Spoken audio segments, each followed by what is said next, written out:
The Nashville Predators fall 3-1 to the Vancouver Canucks. Friends, is this a case of more of the same old song and dance? Or are there things to feel good about when it comes to this particular loss?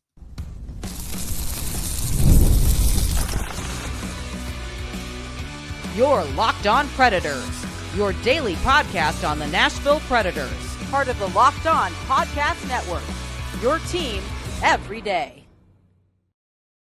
Welcome to the Locked On Predators podcast. Thanks so much for making us your first listen of the day. We are a part of the Locked On Podcast Network, your team every day. Want to kick off this Thursday game recap episode, shouting out our Locked On Predators insiders and our everydayers who tune in each and every weekday to talk Nashville Predators hockey with us. I am Ann Kimmel. I'm a co-host and writer with Penalty Box Radio. And my friends, I have a partner in crime. You do. I'm Emma Lingen, and I'm the Predators site editor and reporter for the Hockey News. So glad I have a partner in crime, Emma, because sometimes breaking down a loss gets lonely if you do it alone. So Emma and I together are going to take some time this morning. We're going to recap the Predators' 3-1 loss to the Canucks. Of course, we were hoping the Preds could get back in that win column. That didn't happen. We're going to tell you what we saw from Nashville that got in the way of getting a win. We're also going to tell you why we don't think this loss is just more of the same. A lot to talk about in today's show, a lot to digest from last night's game. But before we dive into all of that, do want to let you know today's episode is brought to you by Gametime. Download the Gametime app, create an account, and use code LOCKEDONNHL for $20 off your first purchase. Well, Emma, we were hopeful. Predators, of course, lost last Saturday 5-2 against the Ducks, broke a 5-game win streak. We're like, but don't fret. The Predators have a chance against the Vancouver Canucks. Let's step away from the on-ice product for a minute and say that it was a little bit more of a gentle evening for Emma and I personally, because number one, Kiefer Sherwood is on IR. We didn't have to watch him play in a Canucks jersey because that is offensive to our sensibilities. And number two, we did not have to root against Kevin Lankinen, who was the backup. Thatcher Demko got the start for the Canucks. But there was a moment where Emma and we just looked at each other and we just silently suffered together when they did the Kevin Lankinen tribute video. And from across the ice, you see the goalie glove waving to the crowd. And our hearts, that sound that you heard on FanDuel Sports Network, that was Emma and my heart shattering a little bit as we missed our life coach. Oh, Kevin Lankinen, you gem, you. He is such a gem. He also went the old school towel around the neck look too, and I love it. Something about his little wave with the glove. It was like a little puppet show or something. Yes, it was so great. What a good egg. He also, I saw before the game, it was so sweet. There was a Predators fan, and dang it, I saw who she was on Twitter, and I wish I would have pulled up her Twitter handle. She was on the Vancouver side with a sign for Kevin Lankinen. And what does Kevin Lankinen do but give her a puck? Because Kevin Lankinen is all good things. Unfortunately, he's all good things in Vancouver. But we do have to talk about the on-ice product. Again, Predators lost 3-1. It was a 2-1 game. They ended up getting that empty net goal. So pretty close game back and forth. Emma, before we get into the nuts and bolts of this loss, how would you describe this game in one word or more? Our show, our rules. Yes. So on that note, I'm describing it in 3 words. Bring it. And those 3 words are hold my beer. And that is Juuse Saros to all of the haters. Everyone's saying that he's struggling and, oh, he's bad now. And his numbers are terrible. No, if anything, it's the play in front of him. He absolutely saved their bacon on and kept them. You just said it was a close game. He was a big part of the reason why. But goaltending was the name of the game in this one. I mean, on both sides. Thatcher Demko, that would be my runner-up. One word, that's actually 2 words. Thatcher Demko. Oh. This is a guy that we have been saying, like, oh my gosh, he was supposed to be hurt and he is, not quite bounced back. And we're thinking like, all right, well, between him and Lincoln, and Demko's actually the easier matchup in theory right now. Mhm. He looked like his old self. Yeah, He he did. absolutely he stole that game for Vancouver. Mhm. And I mean no disrespect to the Canucks, because when they had opportunities, obviously they capitalized on them. But I mean, Demko had, I believe, 31 saves. He just, not to mention a couple, at least two, maybe three posts that Nashville hit, because That's what that's what we do. Yeah. So our gig. yeah. But yes, Yeah. UC Saros said, "Hold my beer," to everyone who is hating on him and saying that he, hasn't been good. And I'm glad that we even talked to Andrew Burnett afterwards, and even he even said, Mhm. like, I liked how he looked at Anaheim. Like, I didn't have a problem with his game, and so I I know I keep beating this drum, but I really want people to ease up on UC Saros, because the numbers don't tell the whole story. Anyone who's out there saying that UC Saros is struggling is clearly not watching the games, and Yes. they're not watching Yes. the defense playing in front of them. Yeah. Now, in that regard, I will say the defense did look better. Not Agreed. great, not But great, better. better. So yeah, like I think there was some good to take from it, but my overall takeaway was the goaltending. UC Saros said, Mhm. "Hold my beer," and I was so there for it. That's right. We had a listener a while ago. This was a couple of months ago. We said something about hold my beer and we joked about what is it in Finnish. And one of our listeners in the comments said what it was in Finnish. If That's that was right. you, put it back in the comments and we're going to try to learn it, because I feel like UC Saros should say hold my beer in Finnish a lot, and y'all are welcome. How do you say y'all are welcome in Finnish? I don't know that they translate y'all, but I don't know. just I throwing it out might there. next time when they're back in town, because they leave for Buffalo Mhm. today. But when they're back in town, I'm gonna ask him to say it for me. We need that. It's just say, "Look, we need a recording of this." Okay. Mhm.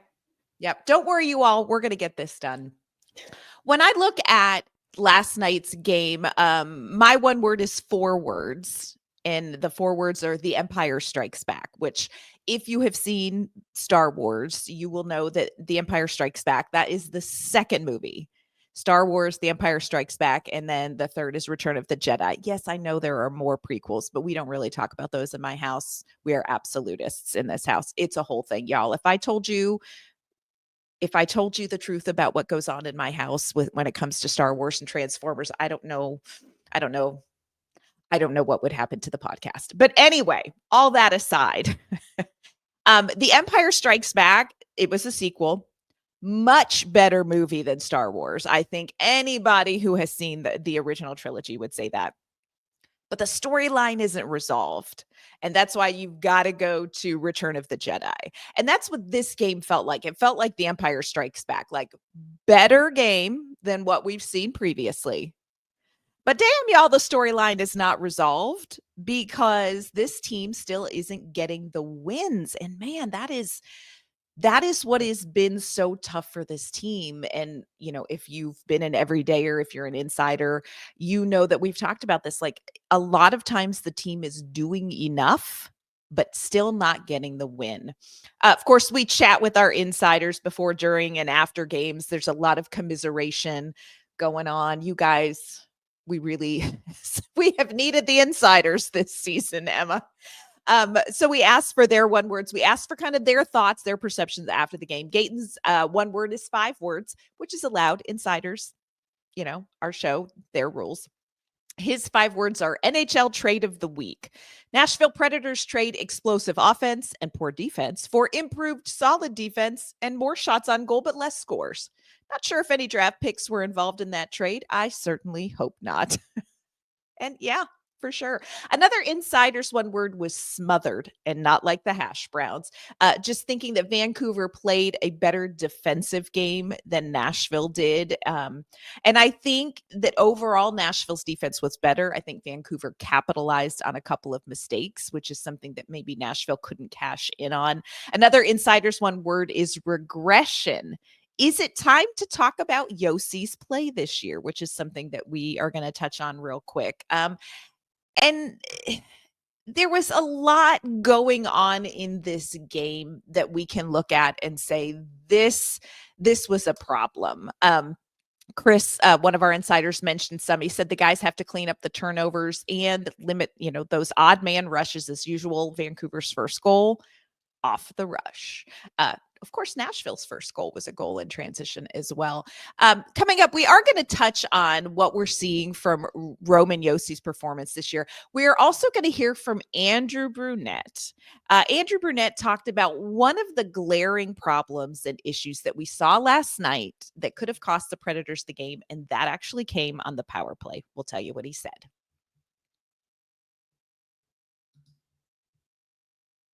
Today's episode is brought to you by our great friends at Gametime. Attending a live sporting event, a concert, a great comedy show, or I'm even here to say it, a theater show makes for great memories with your family and your friends. If you're looking to make some of those memories this year, you've got to check out Gametime. Gametime has this great feature. It's called Gametime Picks, and it's going to make getting tickets for events even easier. It filters out the fluff, and it's going to show you only incredible deals on great seats, so you're not going to waste time searching through thousands of tickets. I recently used Gametime Picks to find tickets for an upcoming Predators game for my son.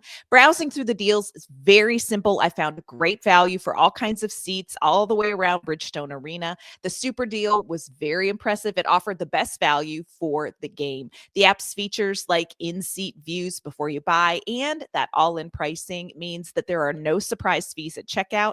Makes the experience smooth and reliable. They also have on-time ticket delivery and a lowest price guarantee that gives you peace of mind. So take the guesswork out of buying tickets with Gametime. Download the Gametime app, create an account, and use code LOCKEDONNHL for $20 off your first purchase. Terms apply. Again, create an account and redeem code LOCKEDONNHL for $20 off. Download Gametime today. Last minute tickets, lowest price guaranteed.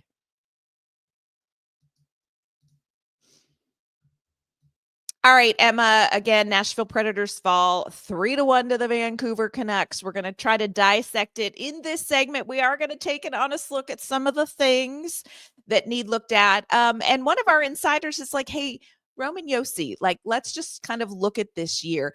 I will say this insider said, look, sneaky. I thought Roman Josi was maybe going to weave his way into the Norris conversation this season. Not the season Roman Josi is having. Last night, again, I think it was another -2 for Roman Josi, which plus minus is a whole thing, but it's an indicator, like a fart, an indicator of something.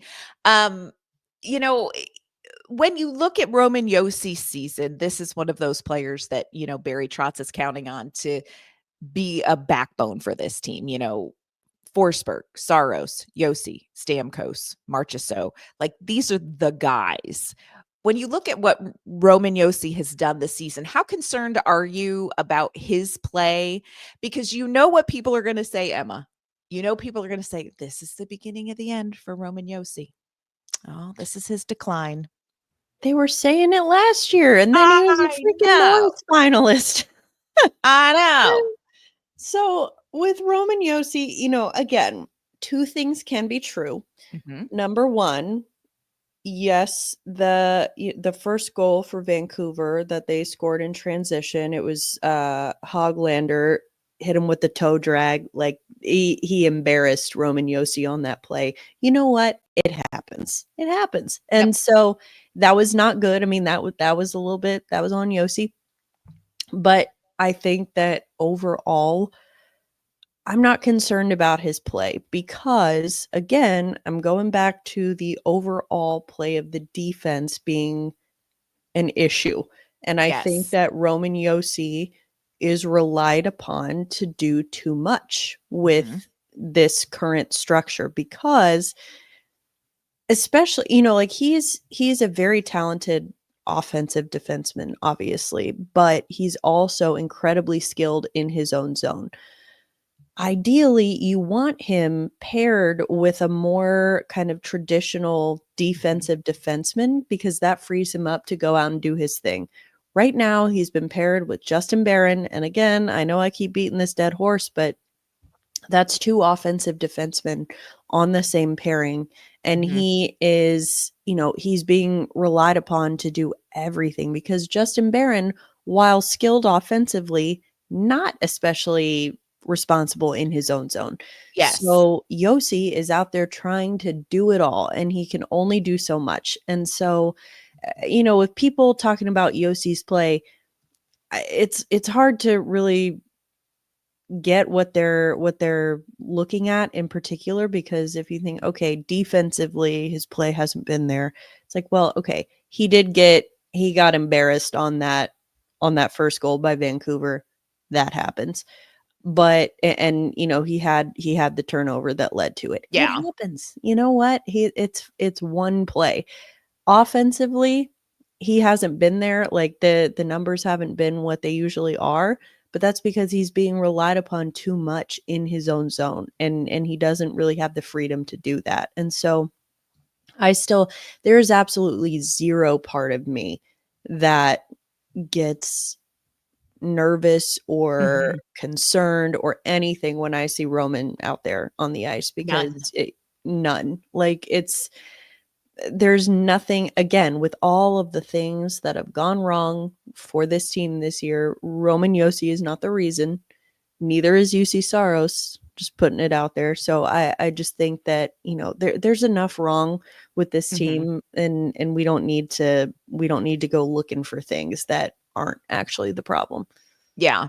And I absolutely agree with you. Roman Yossi has had so many different defensive partners. And what works best with Roman Yossi is that traditional stay at home defenseman, because then that frees Roman Yossi up to do Yossi esque things. And we haven't really seen him have that pairing so much this year. I will say this: Nashville has a lot of depth in the pipeline when it comes to defensemen. And so you don't want to go out and you don't want to spend a bunch of money on a veteran defenseman. But I will tell you this: I would spend some ching on that right shot defenseman who is just a defenseman. Like, give me, and I don't know shot wise, but like, give me a Matthias Ekholm. You know how he was just like, you know what I'm going to do? I'm going to be the Swede that stands here and holds the line. I would love to see Yossi have that kind of pairing. What's funny is he had it for a while with Dante Fabro, but here we are. And Ryan McDonough for a Oh, little there was bit that. too. Yeah, So yeah, there there was was that. that too. But So anyway, so I see the concern, but I think that any issue that there is with Roman Yossi is a symptom of a team issue. Roman Yossi is not in decline.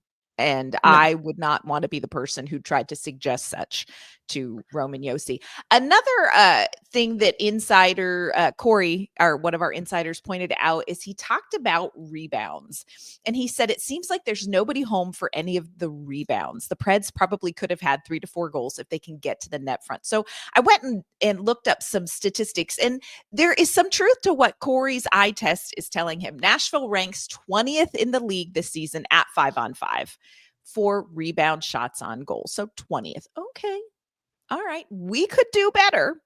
Uh, but Nashville ranks 30th, y'all, in actual rebound goals in the league at 5-on-5. So I think part of that is a symptom of the fact that this team could not hit the broadside of a barn this season for whatever reason, but also they are not scoring the greasy goals. And Right. it makes you wonder, what is that like?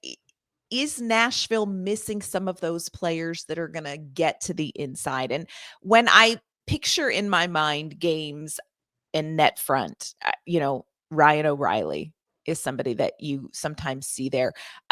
Sometimes Gus Nyquist, Philip Forsberg can get in there, but Philip Forsberg is also one of your best puck handlers who can be out a little ways, moving the puck around and setting some things up. And I'm like, where is that dude? Fedor Svechkov could develop into that, perhaps, but we just haven't seen enough of it yet. So I think there's something to Corey's eye test. I would agree. I mean, I had the same eye test and have all year. I think it's gotten slightly better. Like if you look at the goal that Tommy Novak scored in transition, that was not a pretty goal. But I Nope. mean, it's a greasy one and it still counts. And I mean, that Same was amount. Zach LaRue had the pass off the pads from Demko and Novak crashed the net and scored. And so that's more kind of what you need. But I agree. There have been a lot of plays this year where it feels like the rebound chance is right there. And like you said, nobody's home. Nobody's there. Everyone's out on the perimeter, everyone, and it's just like you said, I think that Ryan O'Reilly was really good at those kind of goals last year. I'm not quite sure what has changed there. Michael McCarron's another guy that, he's just a big body that you can put in front of the net who can just kind of hammer it home. It just seems like they haven't been getting to the net as much. And but again, I wouldn't even say that was necessarily the main problem against Vancouver, but it has been a pattern that I've noticed. Yes. Yeah. Another thing that stood out in last night's game, Predators went 0 for 3 on the power play. And it's not even, I mean, we've talked about special teams. It's not even so much the power play system. It's not the play on the power play. It's not the passing last night. Last night was, for the love of God, can you get the puck in the zone when it clears the zone? It was an issue. Roman Yosi talked about it afterward. Andrew Brunette talked about why Nashville is struggling to carry the puck in the zone. This is what he had to say post-game. Well, I think I don't know if anybody's really been comfortable bringing, besides Yost, bringing the puck up all the time. And we knew coming in the year it'd be a little bit of a challenge. That was probably where the Achilles tendon there, a little bit of us, that we'd have to find a way to be a little creative, or to somebody be a little bit more comfortable carrying it in. We've sort of had a hard time with a little traction for a while, but it's hard when you can't bring it in, you don't win faceoffs, or if you lose puck battles and throw pucks away, kind of like we did tonight. And when we're at top of our game, we're winning draws on the power play, and so we don't really have to go back that much, or we're not throwing pucks away and won't have to go back that much. We went back way too much tonight. It's so interesting because when you have Ryan O'Reilly in the faceoff circle on the top unit of the power play, you think, okay, we can win this faceoff and keep the puck in net, get set up, get some chances, and that's great. But when that puck clears the zone and you have to bring it back in, you and I know, everybody at Bridgestone Arena knows, and everybody on the opposing team knows who's bringing that puck in. It's going to be Roman Yosi, or it's going to get dumped in on the power play. Maddening. Same thing with the second unit, though. You know who brings it in on the second unit? Gus Nyquist, baby. Sometimes Tommy Novak, when he is playing with confidence, Tommy Novak will try to bring it in the zone. But man, getting the puck in the zone, especially on the power play, what is the hitch in that giddy up, Emma? Didn't we talk about this earlier, like way earlier in the season? Because Jonathan Marchessault was getting some reps carrying the puck in, and those zone entries looked a lot better. I'm not quite sure what happened there. I know that's not, like, obviously you don't have a forward quarterbacking your power play. I understand that. But I mean, when talking about what Bruno said about, guys don't feel comfortable bringing the puck in, Jonathan Marchessault looked pretty comfortable carrying the puck in. So I really don't know. And that's, something that, honestly, next time when they're home, we should probably ask about that, because it seems like kind of a schematic change that I really don't have the answer to why that changed.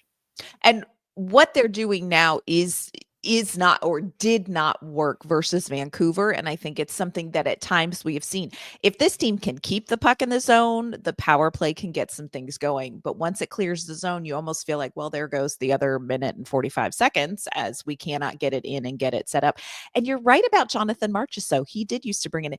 I think Jonathan Marchessault carries the puck while saying audibly, "Get the F away from me."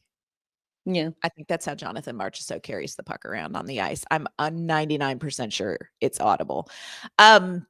So just some things that were, I don't know, troubling in the game last night that maybe contributed to Nashville not able to get that tying goal. Coming up, we are going to talk about some good things. And I know, look, some of us, and we get it. Some of us are so PO'd about the way this season has gone. We don't want to talk about the optimism. But I think when you have a season like this, you have to look at even small measurables, good and bad. Coming up, we're going to look at some positive small measurables. You've heard Emma and I talking on this episode, of course, about our Locked On Predators Insiders community via subtext. Look, we have a great time talking before, during, and after games, before, during, and after podcasts with our Insiders community. That's where we get a lot of topic ideas. We love getting questions and, of course, getting one word and observations after the game. If you want to join this great Insiders community via subtext, want to let you know that you can do that. There is a link in this video description, or you can check out the link in our bio as well.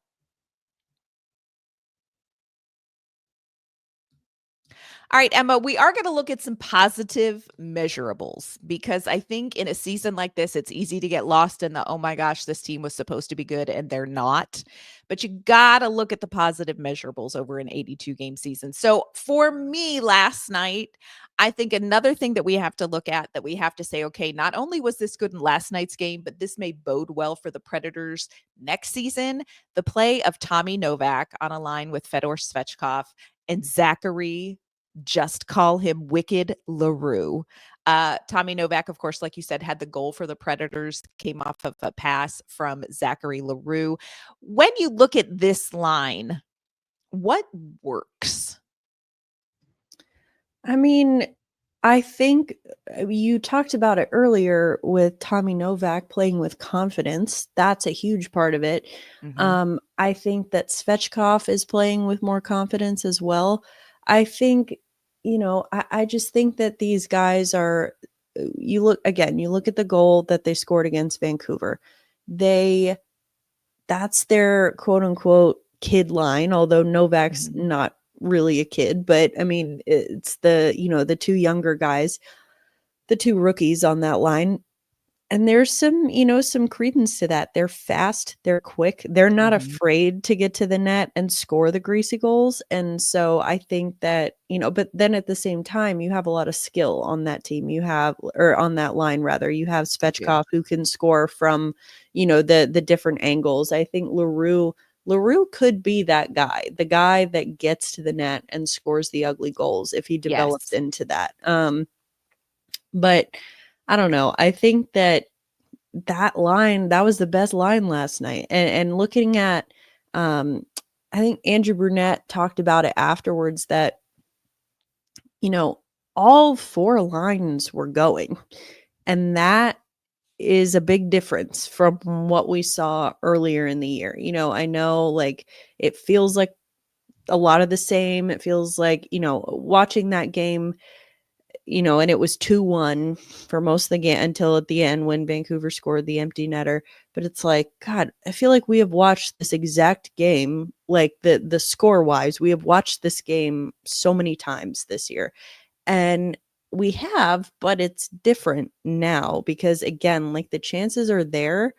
And the top guys, the guys that you would normally rely upon to score those goals and generate that offense, they were generating chances, but they weren't going in. And again, like you're going to run into a hot goaltender. It happens.